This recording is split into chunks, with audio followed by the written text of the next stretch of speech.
Hap and Leonard, Season 2, Episode 3. Holy Mojo, let's get to it. Episode 3 starts off with a little girl, a little African-American girl. It looks like it's, I don't know, 30, right? That's, yeah, 30. I wasn't saying. See a little girl playing hide-go-seek. She's away from everybody else. She's the counter. So she's ducked behind a tree, hidden. She's tucked off way away from everybody else. We see a man. I don't know, her dad say he's the reverend of some church. Her dad's church, she got a whole bunch of siblings or cousins. They probably were just, who knows what that scene really was behind. Anywho, the point of it is the mom or the first lady of the church says to the reverend slash husband, look over there, some Klansmen on the way over here. He says, get the kids going to church, which was probably a very common thing to do. Get the kids, go, you know, tuck away for shelter, stay out of harm's view so they don't see you do something stupid. Do that, but Jezebel's counting. She's all secluded way off on the scene. So we hear her counting down 199, 98. So the woman takes all the kids down to the church basement. Next thing we know, 6, she looks up and they're gone. We lost them. You know, the racist acts of the South. The scenery did also say is that the entrance to the gate, when the first lady was standing at the gate, there was a metal fence, had a crucifix on it with a baby Jesus head in the middle. I told y'all that stained glass window in the other episode was gonna play a part. So Jezebel's in shock, straight up PTSD. Super sad scene. And like I said, the Klansman also strung up her father, the reverend. In my head, Jezebel has to be Mima. Why not? It's 50 years later. If that was 1930 and it's 1986 now, so Jezebel, aka Mima, should, when she's, I don't know, you would think Mima going to that Fitzgerald's church, she would see, but you know, Mima is going to break this season. She's gonna say something or know something. What if Mima was killing these kids? Now, Big Mama from Soul Food. Big Mama wouldn't do that. What if on this season, like Mima, somebody breaks a TV and all this cash comes out, just like on Soul Food? Scene 2, Ilium's house, aka Creeper Man, the Bookman. We know now his name is Ilium. But Ilium is supposed to be ready, but we know he dead in the lake, in the backyard somewhere. We know he gone. So Hap and Leonard show up. Leonard's like, yo, wait, something's not right. You know, something ain't right. Hap is like, look over there. In the water, they see it floating. And so they jump in the water and they see he is no longer with the living. He's gone. Books are floating on the water. Like I said, the producers and writers, directors, they did it again. Like, he is gone, but his books live forever because they still floating about. That was pretty cool. As they get out the water, they see the fence. The same fence that Jezebel, aka Mima's church from the 1930s, which was metal then, we see it's still, does it preserve? But it was in the water, very heavy enough to where 2 grown men had to pick it up and remove it. They throw it in the back of the truck bed and take it to Hap's job, which is at like a mechanic shop. It was just one of those things to where you wouldn't leave it. It's too historic, you know. It's just something. Everything's a clue. Hap and Leonard are investigators, so they're gonna use everything as a clue. We cut to the armadillo. Is it armadillo or armadillo? Bo Otis is having his breakfast, coffee, reading the newspaper, and Florida walks in, our favorite lawyer, and she says, hey, look, Bo, we know what you did 40 years ago as a teenager. How I want you to tell them that you cannot preside over this case without bias and let it go. He says, are you crazy? She says, I want you to recuse. He said, I want you to leave. We're at Leonard's house. Leonard is making breakfast and we see bacon and eggs on the plate, sets the plate down, and Ivan is like, oh, I'm about to tear this breakfast up. And Leonard's like, boy, if you want to eat, you got to make your own food in this house. Teach them probably how Chester taught him at the end of the day. He has the little tin box that was cut off in his bed upstairs with cowboy stickers on it. He's like, before this breakfast is over, boy, you going to tell me what's in that box. We never got to see really because knock, knock, knock, the police at the door, and the police are like, we got a warrant to search the premises. We see Ivan sneak out the back with his book bag. He books it. He just books it down the side of the house. Deputy Sneed basically smoking a cigarello or whatever he's smoking, and he sees Ivan running, but he didn't do anything about it. Milton steps out of his porch. Yeah. Every scene with him is just don't like him. They just make you not like him. Anyway, we see the tin on the roof. Lunch tin is on the roof. We don't know still what's in it. Still don't know what's in it. So that's a mystery in itself. Mima actually knew that Chester paid for Florida's law school, and she broke that late news to Leonard while they were on her porch early in the morning as the police, every time the police come over to mess with his house, he goes to Mima's and he catches all that tea, all that good gossip years back. Uncle Chester kicked me out, but he paid for Florida to go to school, and he's just like, ain't that something? And Mima's like, white man like a white man in their courts. And Leonard says, harder for me to be in my own country now than it was for me to be in Vietnam. So Hap and Florida are in a car driving down the roadway headed towards Mima's house. And they're just talking, and Florida says, once again, this is the second time now, she says, you got to stay out of trouble, man. Y'all have to stay out of trouble. And so instead of paying attention to what she said, he's gazing at her skirt, trying to look up her skirt, and in a dirty old face, and she knows, she flips her hair. She kind of like it because she kind of feeling him, and he feeling her, obviously.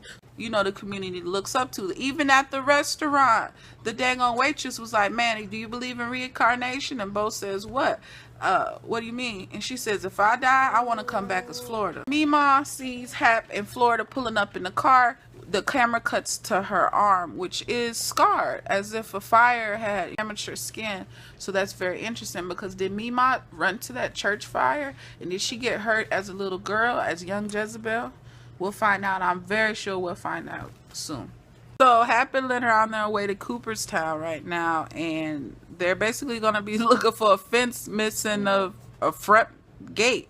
At this point, they got a picture of a Polaroid. Remember Polaroids of the front gate? And they're rolling down the road, and then all of a sudden you see Ivan in the back seat of the pickup truck, or in the back cab of the pickup truck. Scared them. They swerved. They almost run into a house, which was crazy. Ivan says, I know where that gate goes. So they start following him all through these, it looks like apartments or whatnot. I'm about, 5 feet behind Ivan, ducking through clotheslines, walking through the hood. It was kind of suspicious because, it's two adult men walking behind a little child, and a child who stands out on top of that. You know what I mean? So we see all these African-American mothers. They're not calling 911 to say, hey, this is some suspicious activity going on, possible kidnapping in progress.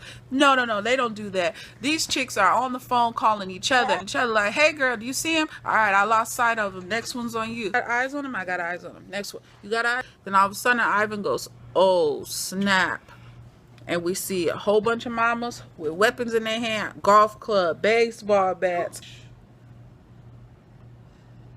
So they ready to brawl. They got a golf club. They got a baseball bat. They ready to bang at this point because they think it's a kidnapping. And, oh no, ain't another one gonna take another one of our little boys. That's how they act. So it's about to go down. They got frying pans, cast iron skillet. They ready to rumble. These chicks are ready to rumble. The whole community of mothers then came out of this apartment complex. Not today.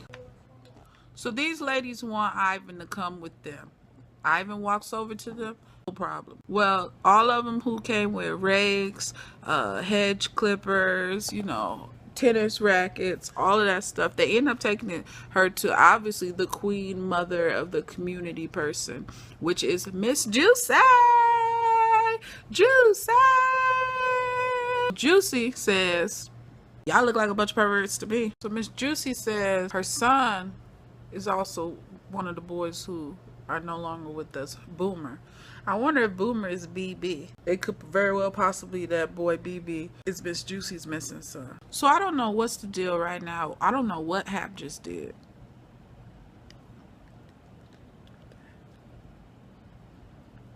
Bo Otis brings his pump. Bo Otis should have went to a different gas station. He shouldn't have went to the gas station that Hap works at. He's playing a game with the rabbit, and the rabbit's got the gun. He shouldn't do it. He should not have done that. Set himself up for failure.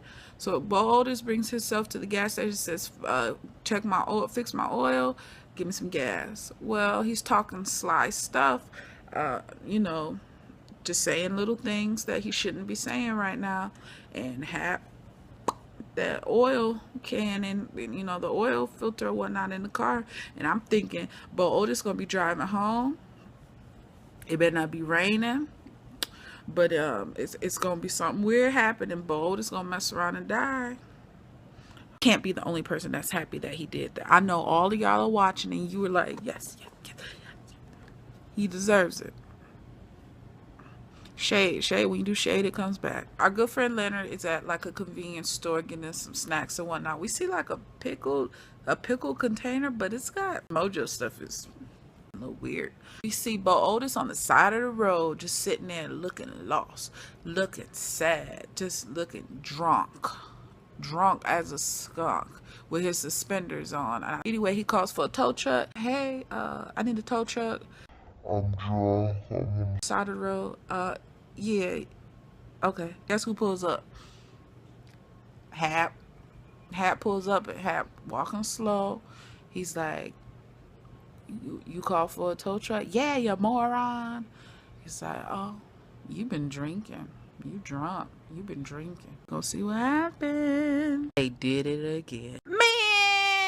Man! Did it again. Okay. So Hap pulls Bo Otis into the wooded area and he says, oh, you gonna learn today. Today is your last day, you dirty dog, Bo. So he goes out, tells a story about this little boy getting bit by a dog, and then, you know, when the boy gets bit by the dog, it just breaks his heart, and da-da-da-da-da. Bo Otis is like, I'm drunk. I can't handle this. I'm drunk. I can't handle this. Well, Hap had it. Hap is like, you know what? You ruined my life, man. Ever since that day, my life's been crappy. It ain't been right, and today you gonna learn. I got this crowbar. I'm about to knock you upside the top of your head. And freaking Bo Otis is kneeled down with his stupid tie and he just all sloppy, This mother trucker looks up, eyes start rolling, mouth starts foaming. Is it a fix and breathe? Foaming at the mouth, croaks over. I believe he is dead and gone. I do believe he is gone. He is no longer with us. He is amongst Ilium. He is amongst Trudy, all those birds at Creeper's house, the swan. That's who he's sitting with right now. He gone. He dead. I make sure y'all subscribe and hit like right now. Comment below. Tell me, did you see this part coming so far? Did you see it coming? Because I didn't. Not at all. He ain't dead. We see Bo Otis get his sloppily drunk self up. Otis jump up, look at him. And he starts trucking it, running down the side of the shady, dark roadway.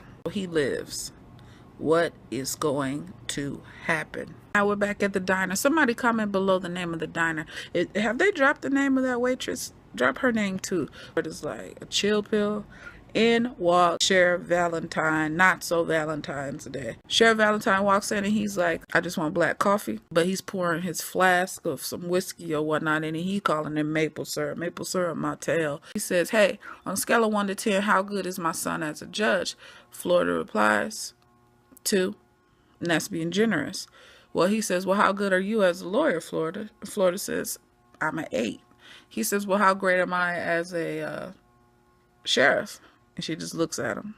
Eyes tell the answer. You ain't. You're not. He goes to his car, runs out to the car. He sees somebody has made entry into his vehicle. They didn't burglarize his vehicle, man. That's crazy. So what he does is he looks down on the ground and he sees like a smoking cigarillo, like a Black and Mild. And the only person we know in the show who smokes a Black and Mild is, what's his name? Sneed. Deputy Sneed. Deputy Sneed is the only one. And we already know he beat my man with a bag of oranges. We know that dynamic of you versus you. And we know that it's going to go down to blows.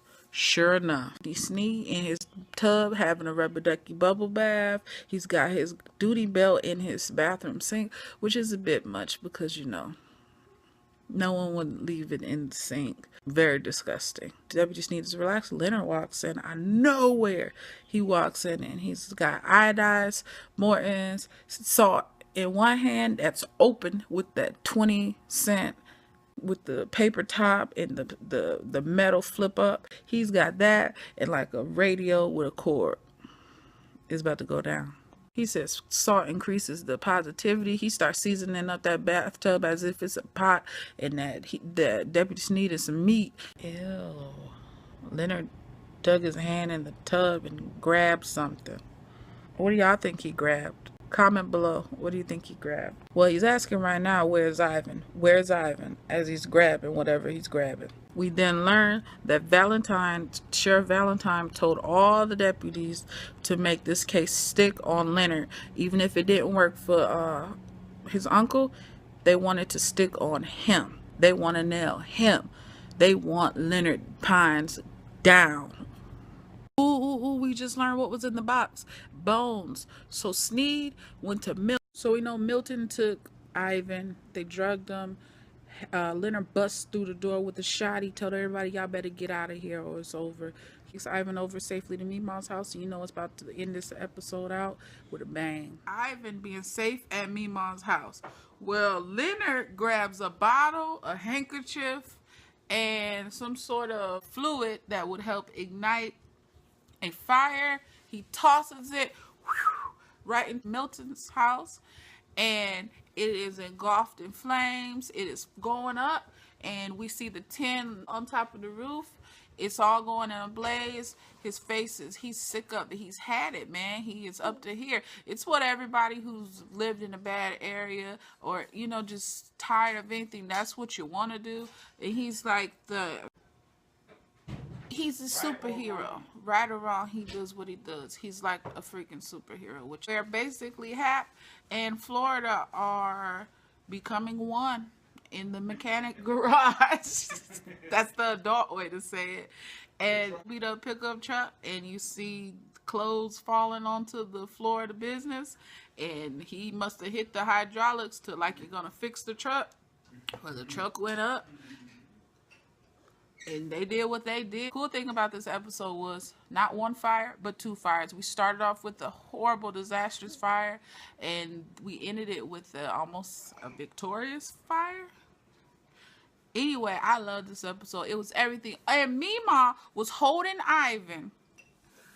She was holding Ivan, counting like 7, 8, which was baby Jezebel. And then the scene cuts off. Jezebel, aka Meemaw, in front of the church.